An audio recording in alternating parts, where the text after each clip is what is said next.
The Wight Micropub on Southbourne Grove is a proud supporter of AFC Bournemouth and sponsor of all departments. Head to the Bear for real ales, locally produced food and plenty of good conversations about the Cherries. Check out www.thewhitebear.co.uk. Here come the Cherries and we're heading for the top of the tree. Bournemouth is a team that's going to show Division 3. Here come the leaders and the scorers at the Saturday, showing how to win the Southern way.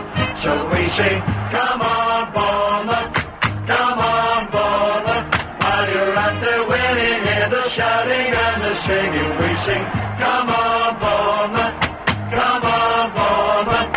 Here come the Cherries, here come the Cherries, here come the Cherries, number one.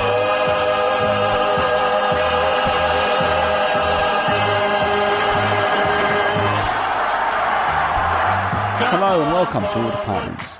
On Wednesday evening I took to the small but perfectly formed stage at the Wight Bear Ale House in Southbourne for the All Departments Fans Forum. You'll no doubt notice in the recording that follows that the sound quality is rather varied, but hopefully it won't stop you from enjoying the forum as much as those of us who attended.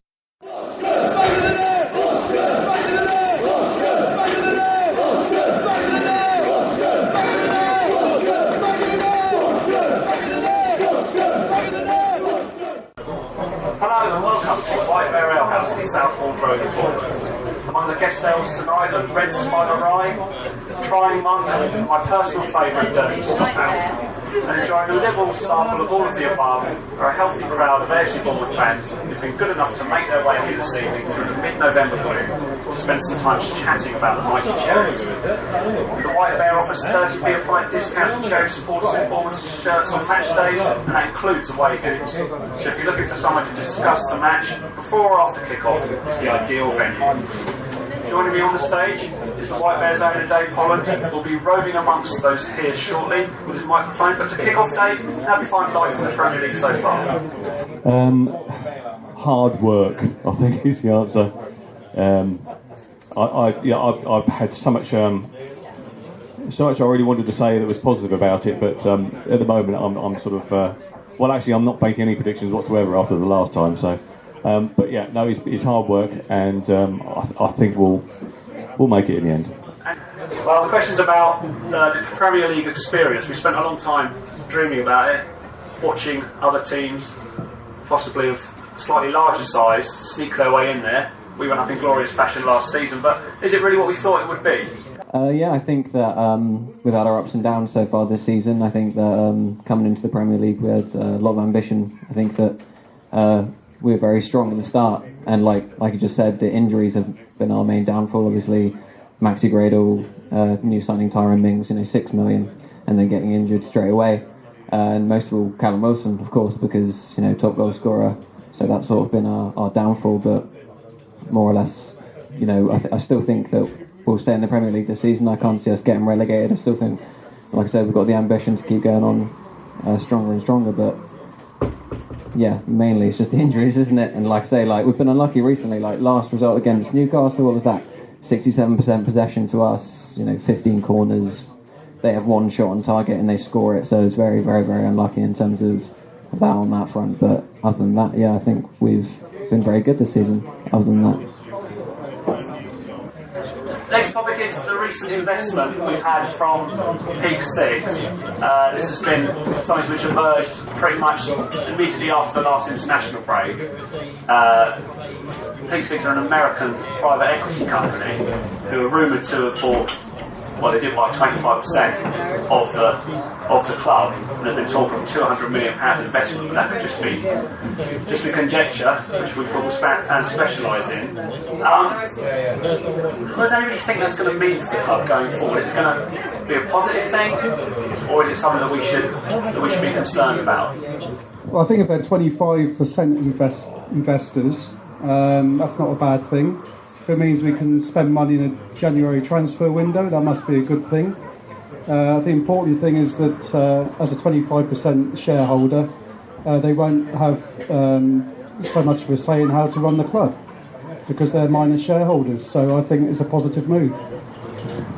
Does anybody worry that it isn't a positive move?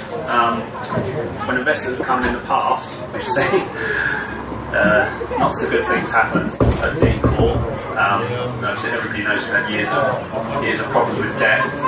I think when Maxim Deming came in, you hear Russian investor, you kind of tend to think, oh, that sounds a bit dodgy, but over the years he's largely proved to have his heart and his wallet in the right place. Do you think these guys have got the intention to help the club, or are they maybe looking to make something out of the club? I think the problem is we don't really know very much about what their intentions are.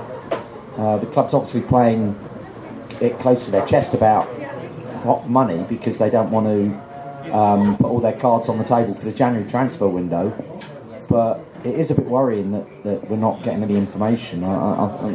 Fans love information that way, because in a vacuum you get all kinds of conjecture and things. And I just like to think that maybe it will be positive if it involves capital investment in stadia and training facilities, because that's what we need, isn't it? It's all well and good having status in the Premiership, but an 11,000-seater stadium isn't going to cut the mustard for much longer. It's just what their long-term plans are, and I can understand them being a little bit hesitant about revealing all their plans. But if this move, as we've been advised, has been on the cards for some time, for some months, even years, is what's been implied, I'm surprised that they haven't made more of an announcement of what their intentions are in a cap. Because they must have thought this through. These companies don't just invest for the short term or for the fun of it. They've got to have some kind of longer term plan, and it's just a shame really that they're not involving the fans in what that might be, because all sorts of things fill up action, don't they? And there's a lot of rubbish being spoken, and we just don't know what the facts are. Yeah, I think that's a good point. We never hear from Maxim Deming. Jeff Mostyn tends to be the mouthpiece for that kind of thing. In fact, we were chatting earlier saying that's possibly one of the reasons why he's been retained at the club. He's good in public. In terms of Peak 6, does anybody think that their intentions are less than positive? Does anybody think that perhaps they're looking to make a quick buck out of the club? I find it difficult to believe because they've obviously made a lot of money for themselves already, and they probably have got much better ways of accruing dollars than investing in relatively small football clubs with a reputation for losing money. So what can their motivation be? I just hope they know what they're getting into. They've apparently been. The guy has been involved with one or two other sniffing around Crystal Palace and other clubs, so I've heard. I just hope they know what they're getting into. So we don't really know, do we? Don't really know. No, I think it's difficult to believe that they, like I said, would be getting in it for profit. So they're either football fans and they want to get a foothold in the Premier League, or I can't think of any other reason. And the other thing that bothers me slightly is, what is the nature of the investment? Is it they bought 25% of the club and that's it? Or is it that it's a loan, which these things tend to be? Do you have any thoughts on that? Hi, on the question of can money be made out of the club, I think we've only got to cast our minds back to Sport 6 to see how even a very small football club can be a vehicle for somebody to make money by leeching from the income streams that the club's going to generate. Now, in the position we're in, we could go one of two ways next season. We've got either worst case scenario parachute payments come in, or we've got best case scenario 250 million extra TV revenues coming in. And we've got to be looking at what their decision making process is being, what the nature of the investment is, to say what are they looking at potentially to get out of it if we're looking at the potential downside of this deal. If you had their millions, possibly billions, what would you think the top priority for investment would be? I mean, we all think the team, obviously, but what else would they need to invest in to kind of take us up to what is always described as the next level. Again, it depends what they're actually getting it for. We, as other people have said, we just don't know. You know, they've taken a share in the club, they've taken positions on the board, but that was going to be the case at Leeds as well, where they were just proposing to loan Leeds a lot of money and charge them 15%. They were also in that case going to be taking seats on Leeds board, and those places on Leeds boards were there to guarantee that they got their money back. Rather than being there to strategically help the football club achieve its aims, they were specifically there for self-defence rather than trying to take their club forwards. So we just don't know what their priorities are, and when they don't communicate and nobody else communicates at the club with the fans, then obviously we've got to draw our own conclusions. It could be anything from, oh God, we're in trouble, it's Sport 6 all over again, to happy days, you know, if we go down, we're going to come back up again on the back of all this American money. It could be anywhere in between, and we just don't know. I think it would be helpful if we knew the nature of the investment. Did they buy 25% of Max's shares and he pocketed the money? Did the club issue new shares, in which case the investment would have been to purchase those new allotment of shares and the money goes into the club? Is it a combination of those? Have they bought Max's money and they're lending it shares and they're lending this money? Have they been allocated? Have they issued new shares at a price, which again the money goes into the club plus a loan? There's so much speculation and so many different ways that a company can acquire a stake in another company. We just don't know.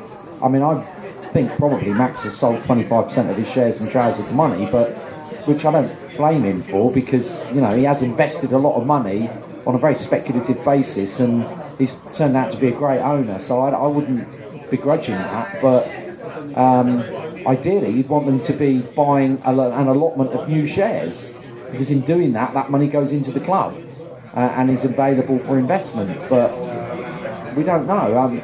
An allotment of shares will show up at Company's House as a new allotment of shares, but you know, unless someone wants to go and do a company search, well, you don't have to now. You can do a beta search for nothing now on allotment of shares. But my suspicion is that the shares have been transferred, and that won't flag off until the next annual return's filed.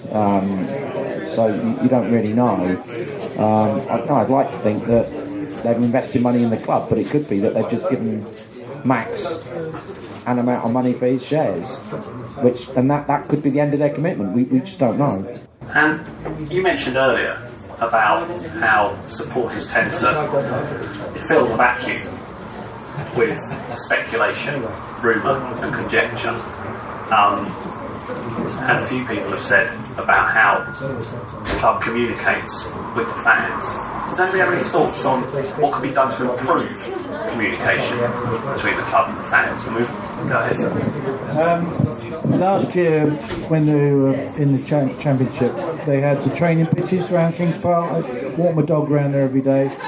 Used to talk to us, walk around, and very relaxed situation. Now we're in the Premiership, it's all screened off, you can't see them. You're not part of the Bournemouth community anymore. It's Premiership now. I think things like that aren't a positive move. So I mean, what do you think? Yeah, that was put in place, I think, probably on the request of the management of the team to keep their training and tactics under wraps in order to help them going forward. Of course, it hasn't really worked, because last year it wasn't surrounded by fences. We were doing great. This year, obviously, we'd hammered by the injuries we talked about, and we can't really see the training, so people can't spy on them, but we haven't been winning anyway. So, well, that's what I was going to say. When they were relaxed and they were really up for it in the Championship, they're probably more uptight about the whole thing now, especially as they, not winning at the moment. So, at that point they're on a high, positive thinking, positive play, and all that type of thing. I did walk around and went to take a picture with my camera, and the assistant manager came over and ran over, and somebody shouted out, "They're taking photos!" And he said, "Sorry, I've got to pretend I'm telling you off here, because we're Friday's training time for the tactics." And I said, "But look, I'm just an old guy walking the dog. I'm not from Rotherham." No. Yeah, it's a shame that with that kind of success of moving up the leagues, that kind of paranoia, I think it starts to settle in. We don't really want to see that at Dean Court, but I think maybe it's something we're going to have to get used to, the way things have been going. I mean, that's the downside, the price of success, I guess. Go on, Jeff. I would say I would be very interested in improving communication via a new or a revived supporters group, independent supporters group. Bournemouth was supposedly the first club to have supporter representation, supporters' own club. Now we don't have anything. I think that's what I would like to see. Yeah, I think this is quite a hot topic. There's definitely an appetite amongst a significant percentage of the fans for some kind of supporters trust. I mean, do we think that what the club does in terms of these liaison groups that we've seen from time to time is enough, or do we need to have something independent that represents the fans from outside of the club? Yeah, I think it should be independent. I mean, the group that's currently running are self-appointed. People put themselves forward as individuals. They're not voted for by other fans or anything like that. So it's the supporters liaison officer is someone appointed by the club, an employee of the club. I think it should be more independent. Yeah, I would like to see an independent support. Every other club seems to have them. I mean, there was an issue with the 20s Plenty thing last week going on in the Premier League meeting in London. Every other club turned up. We didn't do anything because we're not organised. It's just for a club like us, it should be better. So if we were to have some kind of supporters trust, supporters group established, what would we like to be on the agenda? What would the aims of that supporters trust be? Because if you're very well having a group of fans, maybe 50, maybe 100, maybe more, who've got together, we're enthusiastic to represent the fans, but what would we be trying to achieve in terms of, we spoke about the ticket prices, which is definitely a topic close to my heart, but is there anything else that we want to see the supporters group achieve? I think you could ask the question a different way. If you had a more established group, what would you expect the club to give that group? Because if the club's not prepared to recognise them or take any notice, they've got their other higher priorities, then the support group can't expect just to walk into a club with one guy having 75% control. That they're going to start listening to a group of supporters.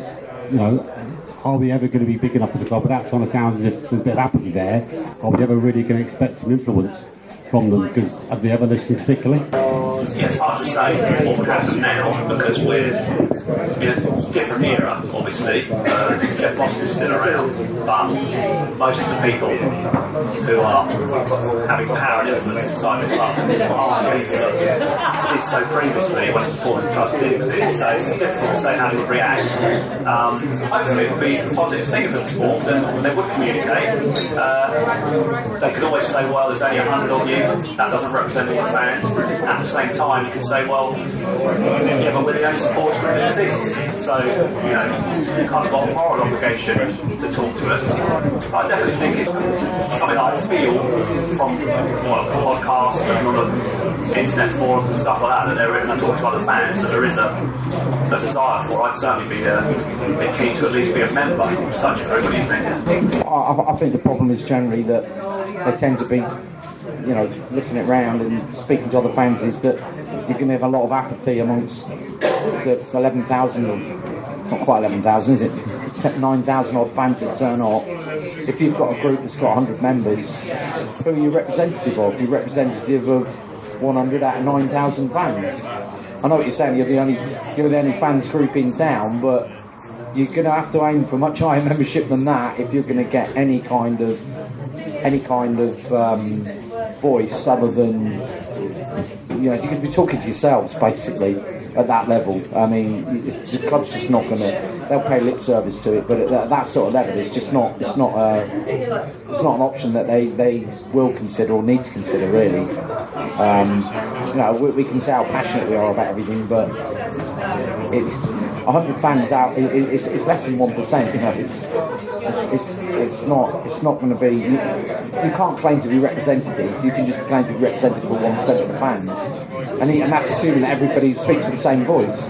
Just in answer to that question about who they represent, what do you think a fans group should offer fans to get them involved? I mean, in my experience, talking to lots of people, you've got a large percentage are happy just to turn up on a Saturday afternoon and they've got football. But they're not the ones that are interested in what's going in the boardroom. You want to be able to talk to people in the boardroom and you want to represent people. The question is, so what do you think the fans group should offer to the fans so they've got a voice on the board? What would be the driving force? Would it be cost of tickets? Would it be ground ownership? It's a hypothetical question. No, I agree with what you're saying. I mean, maybe Bournemouth fans are just apathetic. You know, I mean, you go from sort of having 3,500 people in the stadium to 11,000 over the course of about 4 years. There is a certain amount of apathy there, isn't there? You know, I mean, many of us have been going through the hard times and the even harder times and still turn up for wet Tuesday nights and Johnson Paint pop trophy matches and things, but just being practical about fan groups is that why would the board be particularly interested if you're not representing a much wider cross section of fans? I don't know what you offer them to get them to become less apathetic. A vision maybe, and as you say, objectives, but I don't know what the answer is. I wish I did. I don't think you do offer them much. Offer them membership to a fans group, whether that included a small membership fee or not. After that, it's kind of up to them how much they participate or not. It's difficult to say how a fans group would operate, but I guess if it was a democratic one, which you would expect, it would be kind of one member, one vote on whatever issues came up, and then there'd be probably a smaller group who would run the fans group and they do the majority of the work. I think you could perhaps build the size of the group. When you sort of pick numbers like 100 out of the air, you've got no idea. You could end up with 20 people, you could end up with 500 people, 1,000 people. And I think now, which is different to the way things were previously when we had sports groups, we've got much easier ways of communicating in terms of social media and so forth, that you can get your message out there a lot quicker and a lot more easily than we could do previously. One thing I'd like to say is that I've lived in Bournemouth my entire life, and since we've been in the Premier League, the buzz that we've had around the town, I mean, people got together and gone, oh yeah, Bournemouth are in the Premier League. I think it's great. I think we've focused on a lot of negatives this evening, but I think we need to look at the positives of Bournemouth being in the Premier League. People are really excited about Bournemouth being in the Premier League. I think it's great. Yeah, absolutely. We need to remember that. Remember what things used to be like that we all do. Remember how bad they were not that long ago. It's been highlighted over and over again recently. I just think that probably most of the people have been supporting the club for quite a long time, and we feel a certain apprehension with the club because of what's happened in the past, and we see other clubs that have risen up through the leagues. There's a long list now. I think Wigan and Blackpool are two of the more recent examples of what's happened to them when they've come out of the Premier League. And I think we just worry a little bit about what can happen going forward. I mean, we'd like to stay in the Premier League. I think all of us are enjoying the positive things in the Premier League, maybe not so much the results, but I think a lot of fans have got some nagging worries at the back of their minds.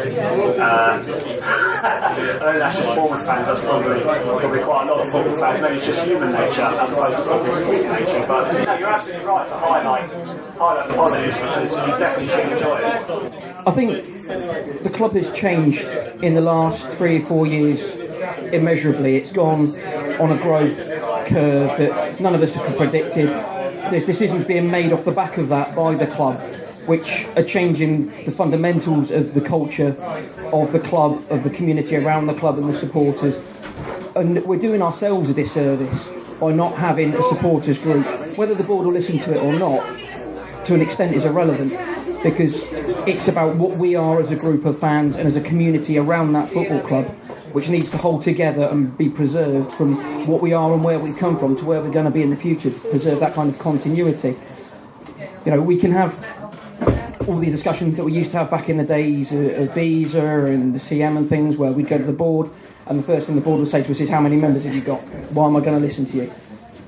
But we found it back then, and we'll find again in the future, I'm sure, that if you present a credible argument, you can back yourself up with facts and you can publicise those arguments well, that you get into a position where you can't be ignored, whether you're representing 100, 1,000 or 11,000 fans. Yeah, I totally agree with that, actually. I think that there's no reason to think, oh, we won't have many people wanting to be members of that, therefore let's not do it. I think that the fact that something exists makes it viable, and whether it grows or not isn't necessarily the important thing, because we talked about the ownership of the club, and it's a bit of a slightly romantic football supporters thing to say, but the fans do essentially own the club regardless of who actually has the share certificates, and the supporters direct pretty much says that should the club or a football club go under or start to go under, and there's a supporters trust club that exists, supporters trust, then that leads directly into the supporters trust, who will kind of have first dibs on owning the club or something of that nature. And I think it's important that we have that safety net, because you know that the fans, despite not being necessarily well off, will always have the good of the club at heart, and I think that's a really vital thing for us to have at the football club, and it'd be great if something like that would come together going forward. Just moving on to other issues, we talked a little bit about ticketing, which is when I spoke to Max Fitzgerald, who's the head of media at the football club, he told me that it's always the ticketing stories on Twitter or the website or Facebook, etc., that get the most hits. That's what people are looking at. Do we think that the club's got it right with the ticketing system they brought in this year, or do we think there could be improvements? Well, I've also read those stories online. I can tell you that I've bought tickets, and I buy tickets for all my crowd, which is generally 4 or 5 for every game, and I've been to every game home, every game away. I've not had any issues with points. I've not had any issues buying tickets. I never had to queue around the block like we did last year in the middle of the night. I'm not going to complain about it, am I? I think that the online ticketing system has improved a lot. I mean, it's ridiculous to expect football fans in this day and age, like you said, to queue in the dark for a ticket when the software exists to have that in place. And we seem to, the football club seem to by and large crack that now. There's a few issues from time to time. But what about the Premier League grant that supposedly exists? I've heard a figure of 200,000. We've had some recent developments on that. There's apparently going to be a food token issued at Chelsea, and a cheaper coach travel to Arsenal. Do we think that's a good use of that money? No. I mean, my view of the way it should be spent is where the club's requesting allocations to go to lesser supported grounds, to enable us to request our full allocation and underwrite the unsold tickets, is where that money should be spent, and therefore allowing fans who haven't got the stock of points the opportunity to get on the ladder and start supporting the club away from home where they can't at the moment. Yeah, I was quite surprised when I saw the headline on the website story about discounts for Cherries fans at Arsenal and Chelsea. I thought, they're going to reduce the ticket price. And then when I saw it was the food, well, the coach, I mean, not everyone travels by coach. I just thought, I think most people would have expected that 200,000, but this may not be all of it, I hope not, to have been used to reduce the ticket price. I mean, Chelsea's 50 quid, I think. So if it was even a tenner off that, it would be a bonus. Yeah, I mean, a lot of clubs have reciprocal deals. So they'll go Newcastle, Southampton, I think it was, or Birmingham. They'll say, if you charge our fans £20, we'll charge your fans £20. It doesn't cost them a penny of this £200,000 grant, and the ticket prices are being reduced. Now, we might struggle to sell that to other clubs because it's only costing us 1,200 fans worth, where it's going to cost them 3,000 fans worth. But it doesn't seem like the clubs made any effort to start trying to negotiate those deals with other clubs, and I think a lot of mileage needs to be gained out of that before they start spending the grant money on it, and say use the grant money where they can to enable fans who couldn't otherwise support the team to support them. Yeah, that's a good point. They must have struggled to get the ticket price reduced, and so they've used that to find other ways to give us something back. But I think most of us were expecting it to just be the ticket prices that were discounted. Yeah, I do. I email Liz Finney, who is, for those who don't know, is supporters liaison officer who works for the club, and I do stay in touch with her. And I did say to her when I was encouraging the club to do something on this away fans initiative, to do something on ticket prices, because that would benefit everyone. Personally, I don't eat football food. I don't do anything, so I probably will try and find something to do with my £10 Chelsea voucher. I won't be using the Arsenal £10 because I don't want to travel on a supporters club coach, to be honest. So I would encourage the club to do something on ticket prices that it does help everyone. Just to step on that, I think a bit of variety in what was offered isn't a bad thing, so I don't disagree with the Arsenal thing, especially given it's a day when there's going to be problems with trains, because there's no trains between up the road and Basingstoke, I believe, that day. But yeah, I think everybody agrees the Chelsea food voucher is shocking. There's just no thought in that at all. But isn't the game at Swansea this weekend? Isn't that a discounted price under this scheme?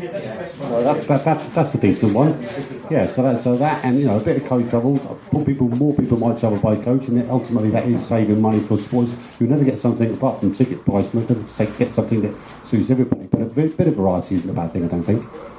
No, not at all. I think it probably comes back down to communication. If there's been issues with Arsenal and Chelsea in terms of reducing the ticket price, then it might have been a good idea to make that public and say, well, this is what we couldn't do, but we've done this for you in terms of... No, there's no requirement, no, but it's difficult because the club don't really seem to be criticising the other clubs for not cooperating. But at the same time, for the fans, it's like, oh, all right, I'll get a food voucher, brilliant. I wonder what kind of food they sell at Stamford Bridge. I don't imagine it's cordon bleu. I mean, Chelsea must be laughing because, we'll sell you a load of vouchers. That's guaranteed income for them. We've spent our money. Fans probably won't take it up, so the cost for Chelsea is going to be minimal. They do something with mugs. I think we are some of the time. I wonder what the situation is when other clubs come to visit. I guess they might consider doing something else in terms of bigger clubs. Maybe they think they can look at us and take liberties, but I guess we'll find out as time goes on. Moving on to the issues with the team, I guess the biggest selection issue recently, well for me anyway, has been to do with the goalkeeping position. Does anybody think that we need a new goalkeeper, or are we good with what we've got? I think if competition for places means anything, then you cannot have a goalkeeper putting in the performances that Boric has and retain his place. Now, I wouldn't have thrown Feds in for Man City because I think that's just thrown into the Lions. Going away to Man City, put 5 past you, and then what do you do? But if competition for places really means anything, then once Boric has had the howlers that he's had, then he's got to lose his place, and Feds has to have a good run in the side. And so we can't do anything about starting to recruit another goalkeeper till January. So, give Feds a number 1 slot and then say it's his to lose and see what happens. On the subject of Neil Moss, he's been popular with fans. I went to school with Neil Moss, so I've always had a bit of a soft spot for him. But can he be held responsible in any way for what's happened with the goalkeepers? I mean, we've seen this before. Eddie's always been quick to wield the knife with the keepers, going back to Schwein Jalal, Ryan Allsop, Lee Camp. Is Neil Moss in any way to be held accountable for the way they seem to come in, do well, and then at some point lose confidence and lose form? I'm slightly ashamed to say that I've got a lot of friends who are Southampton season ticket holders, and they weren't at all surprised that Boric cocked it up, basically. It was just, as far as they were concerned, it was an accident waiting to happen, and they're surprised it didn't happen a lot sooner, in a nutshell. So, I don't know anything about coaching goalkeepers, so I wouldn't like to comment on Neil Moss, but as far as Boric is concerned, they weren't surprised at all. It's such an exposed position, and everyone knows that you make a mistake as a keeper and it shows up, as opposed to if you make a mistake in midfield or up front. But it just seems to be a pattern that sometimes they just look fantastic. Lee Camp looked fantastic when he first came, and then he lost a bit of form. Similar situation with Boris now. I mean, that is probably true of most footballers in most positions, but like I said, it shows up with the goalkeepers. Do you think it's just the position? What do you think, Jeff? I wouldn't blame the coach. I mean, you think what's happened over the last 4 or 5 years? Neil's been there all the time.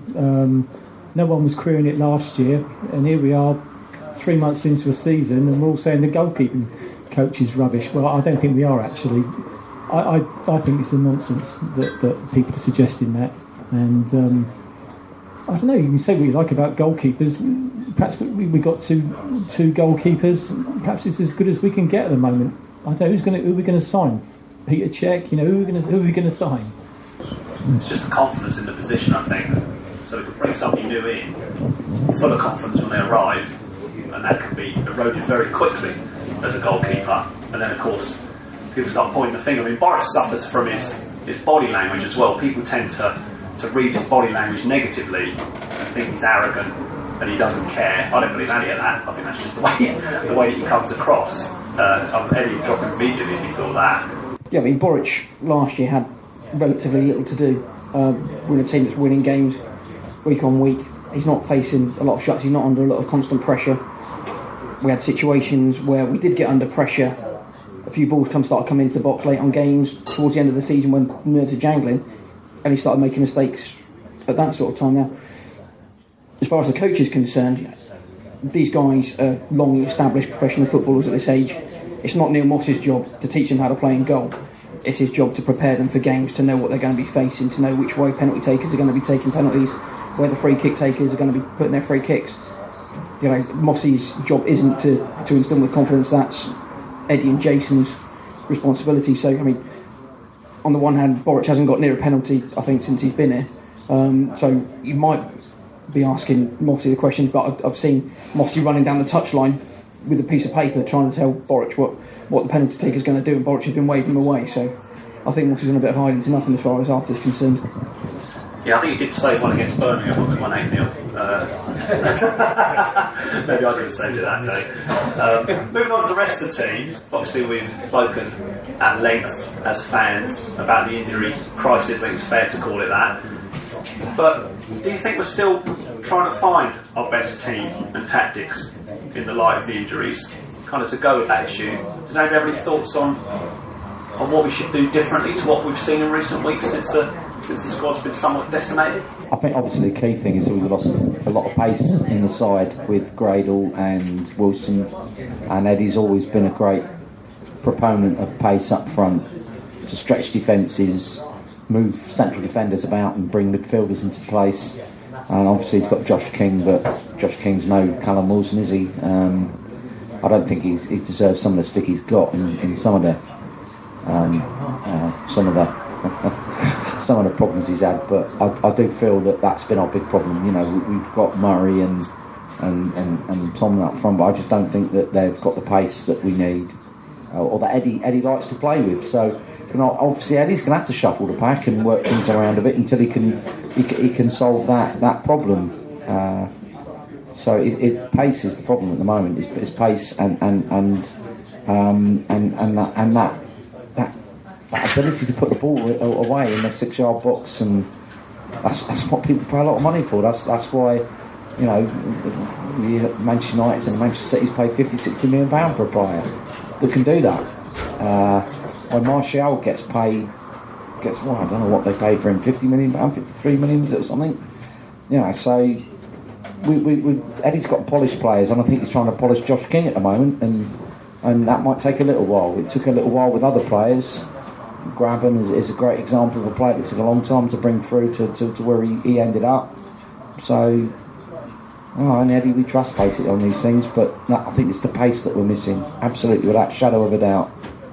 It's the pace to pull defenders about and create spaces in midfield. Yeah, we had a player, obviously, in Callum Wilson, we've still got him, but who offered both things, pace and goals. Now we've got players that offer pace but not goals, and goals but not pace, and it makes the selection all the more difficult. Duncan? Do we know the definitive answer of what happened with the Glenn Murray situation? Well, I don't know. I've heard the rumours, like everybody else. There's clearly some sort of issue, whether it was on the day of the game, people were saying he turned up late, there was some sort of problem with Eddie Howe. Eddie just said in the interview afterwards, as you know, he wasn't selected, so he didn't make the bench, so something was clearly wrong. Whether it was stuff prior to that. He was announced in the early team sheet, but then when they turned up on the pitch, he wasn't there, so there must have been something that happened. Yeah, it suggests, I didn't know that, but it suggests something happening in the hour before the game. So if he did turn up at 20 to 3 when he was meant to be there at 1:30 or 1 o'clock or something, then I guess the manager has to act. But I think my opinion of that is the manager has to retain control of the squad, and so doing something like that, well, it didn't cost us the game, we should have won that game anyway, we somehow managed to lose it. I think that if that has been what's happened, then he dropped in, he's kind of done his little punishment, and now he's going to bring him back in. If he's not selected even on the bench for the next game, then we know there's a real problem, don't we? I was going to say, I'd like to see King with Tomlin, because I think Tomlin's class. He's been injured or ill or whatever, but he looks superb. Yeah, I like him. I mean, he's got a lot of talent. He doesn't have any pace. We stuck him out on the wing in the last game. That wasn't his position. Wrong place for him. I think we'd see more of him if Wilson was playing. Yeah. You know, but that whole thing about we need players that can offer pace and goals, and we had one, but Callum's in the gym. He'll be ready soon. Well, I hope so. Hopefully it'll be sooner rather than later.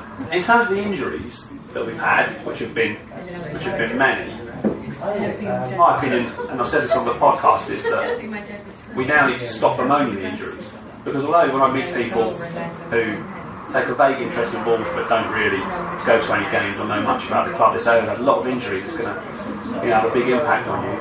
I say, yeah, but we really need to stop thinking about that for now, because it's not going to help us. Does anybody think it's maybe subconsciously being a bit of an excuse for the way things are going? I think if we were picking up results still, we'd be moving on and not thinking about too much. But I think, from my perspective, we seem to be playing around with formations to try and get best fit with what we've got. And because we haven't found that, then we're going to keep going back to the reasons why.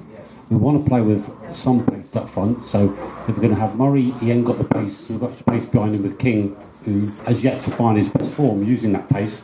Is that okay? Whereas, I think King had a bad game against Newcastle. And there's people alongside me saying he had a very good game. But if you're playing him up front more forward with pace, you've got the pace on your point man, then if you've got someone a bit more guile behind him who's going to be slower, poor old Yang, almost a legend in the 6 months' time that he had last year, sort of thing. But he seems to be off the pace a bit. Tomlin, smart player, but he hasn't got the pace. So we haven't got the pace and goals out the front point. So do we put the pace at number 10 or put the pace at the number 9? It's finding that best combination. And until we find that and we're all happy that we start scoring some goals and we start putting in some performances, which means we'll forget the results, while we keep scratching around to find the best combination, we're always going to talk about injuries. That's just the way it is, isn't it? Yeah, it's unavoidable. It's always going to come up. I think I wouldn't be surprised if Eddie Howe banned Talkerhead amongst the squad because there's nothing you can really do.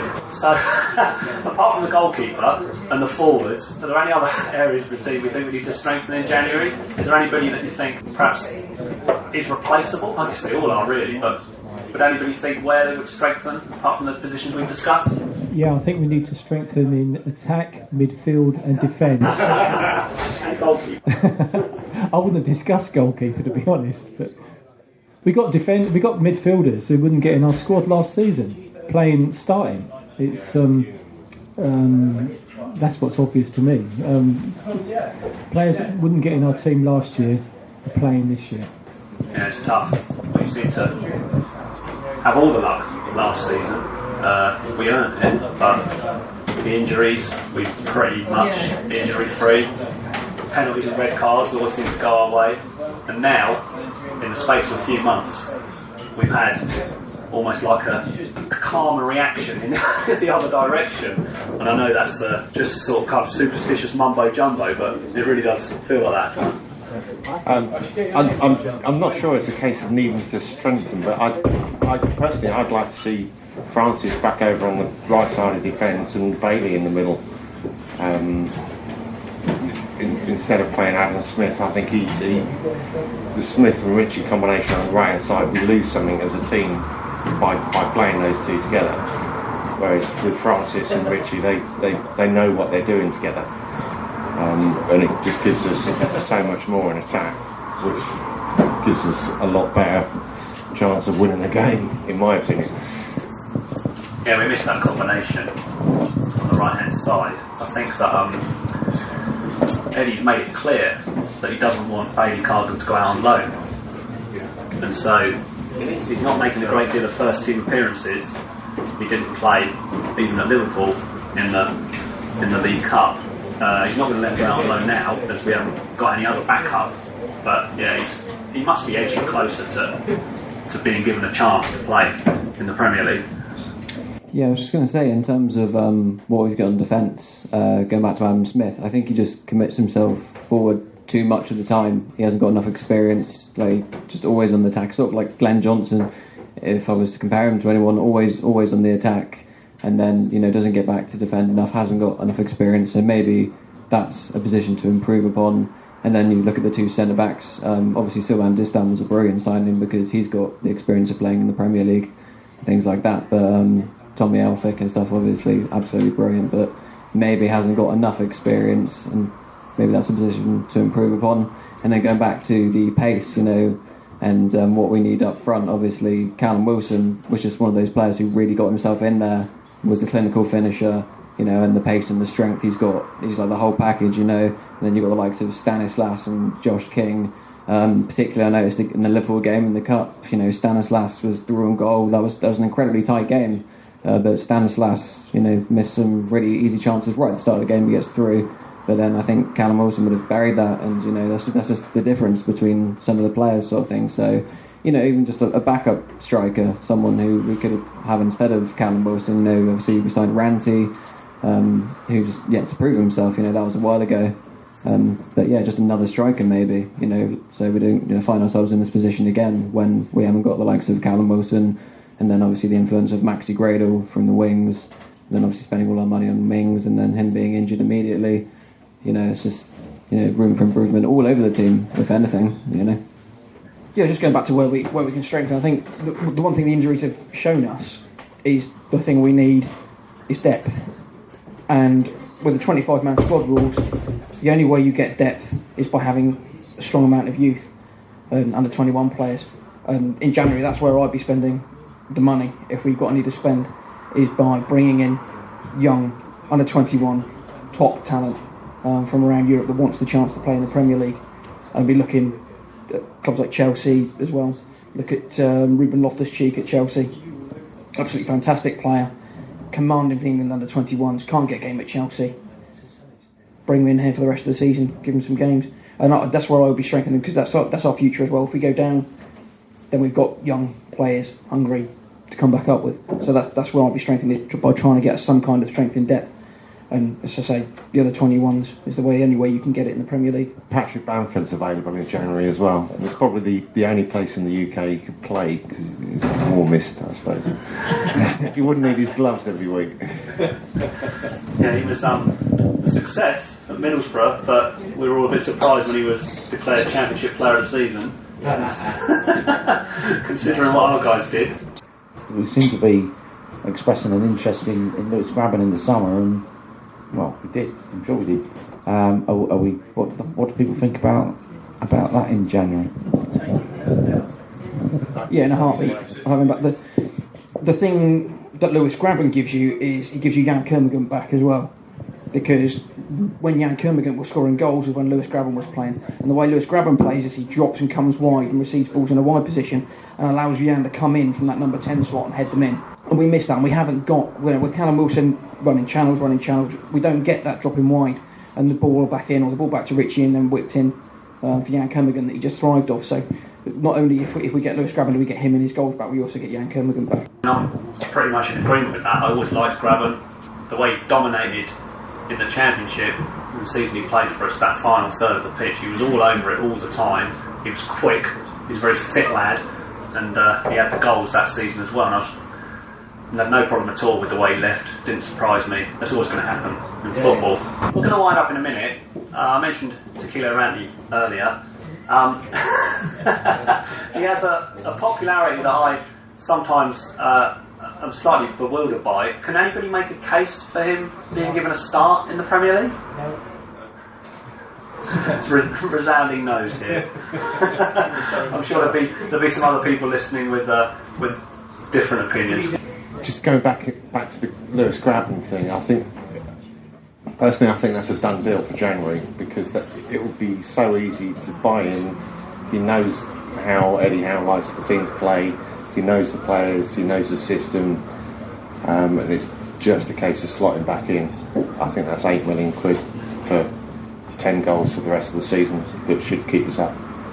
£8 million seems a bit steep, doesn't it? But I guess once you're buying from a team in the same division as yourselves who could be battling relegation with yourselves, you're not going to get them for peanuts, are you? Yeah, that's it's a tenth of what we'll make for staying up, isn't it? I mean, going back to Ranty, whilst you can't make a case for starting the guy at the moment because he hasn't got the body of work in the Premier League behind him to justify it, but by the same token, you've got to start giving him more than 10 minutes at a time, because the biggest problem with Ranty isn't his skills, isn't his technique, because you see the goal he scored for South Africa the other day.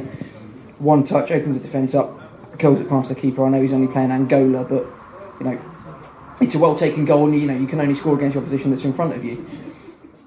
He's got to have more of an opportunity with a longer period of time, so he isn't trying to force things which just aren't on. Like, you see him come on every week, 10 minutes to go, he's making runs which are ludicrous, that he's never going to get the ball, never going to receive it, and if he got it in after making those runs, he wouldn't be in a position to do anything with it. But he's doing that because he's trying to force the play, because he's got 10 minutes to try and do something, anything, to get himself on the score sheet, get himself noticed. So the guy's got to have more than 10 minutes at a time. So give him a half an hour at a run and say this is your chance. But I don't have any issues or problems with Ranty's technique or ability as a footballer. I think the problems that he has are all in his head. He wants it so much. He wants to succeed so much. The fans want him to succeed so much. Every time he comes on, there's expectation built up. The crowd's cheering, singing for him, willing him on, and it's just too much for him. You can see that his energy's misdirected because he wants the thing too much, and he's got to get over that mental hurdle. And the only way that's going to happen is by him getting a settled run, a decent amount of time on the side, and actually knocking a couple of goals in and relaxing. Yeah, we've seen a couple of players, particularly Unit Stanislas, have a bit of renaissance this season. He, it's fair to say, struggled to impress the fans last year, and he didn't get many starts, didn't get many minutes on the pitch. And it's possible that given longer, Ranty would find his feet, like you said, relax and impress. It would be great if that happened. I don't feel totally optimistic that will happen, but I wouldn't have said that about Stanislas last season either. And although he isn't starring for us, he certainly looks a better player at the moment than he did last season, so you never know. I mean, the from Randy's point of view, and I'm sure he wouldn't want this to happen, he's got more chance of getting in the team the longer the poor results go on. He doesn't. He's not going to come out and say, "Well, I'd like to lose a few more games because then I might get a start against West Brom or something." Yeah, I think that is probably why some other players got their chance in the team this year, particularly recently in the light of the injuries. I guess that's probably Randy's best hope, getting longer on the pitch. Well, I'm afraid we're almost out of time. Thanks to everyone who's come along this evening, and a special thanks to Dave, Nicola and all the staff here at the Bear for accommodating us. Don't forget to wear your Cherries shirt to the Wight Bear on match days to receive a 30p discount off your pint. And as I said earlier, that includes away games. There's only a few short days to go until the last international break for a few months comes to an end, and we can see our heroes in red and black in action once again. I'm off to get stuck into the ale, swap the Cherries in all departments, and goodbye. All Departments is sponsored by the Wight Bear Micro Pub on Southbourne Grove, the perfect pre- and post-game venue to chat about the game, and only a 25-minute walk to the ground, or there's a bus stop right outside. Wear your AFCB shirt on any match day and receive 30p off each pint. Check out www.thewhitebear.co.uk.